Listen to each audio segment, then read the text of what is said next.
In the 1970s, Robert John Maudsley murdered 4 men, 3 of them while in prison. This is the story behind Liverpool's cannibal killer. Robert John Maudsley is known as Britain's most dangerous prisoner. He has been locked in solitary confinement for more than 4 decades.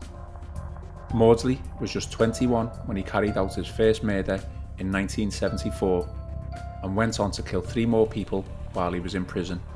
Born in Toxteth, Maudsley made a name for himself by killing child molesters in a series of attacks that sent chills down people's spines.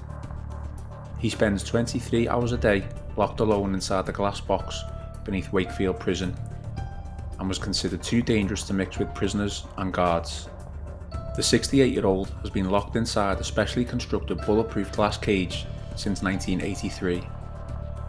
Maudsley was the 4th of 12 children.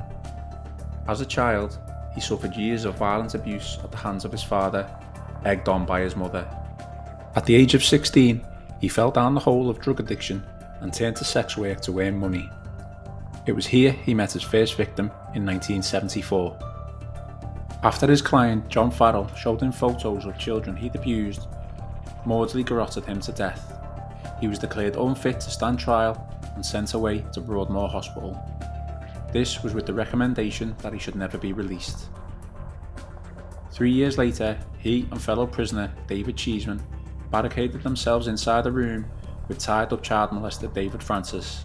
The pair tortured Francis to death before dangling his body for prison guards to see. Maudsley was charged with manslaughter and moved to maximum security Wakefield Prison in Yorkshire. It was here he found his final 2 victims.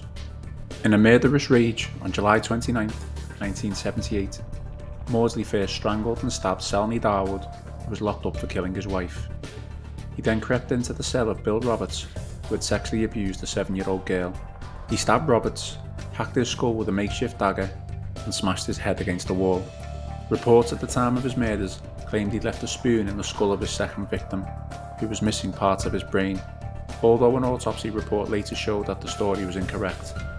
After these final 2 victims, Maudsley acquired a nickname that stuck: Hannibal the Cannibal. During his trial in 1979, Maudsley claimed he was thinking of his parents during his vigilante violence, wishing he had killed them in 1970. During a brief spell at Parkhurst Prison on the Isle of Wight in the 1990s, Maudsley met with psychiatrist Dr. Bob Johnson, who believed he was making progress with reducing Maudsley's latent violence. However, the sessions were suddenly stopped after 3 years and Maudsley was returned to Wakefield Prison, where he has remained since.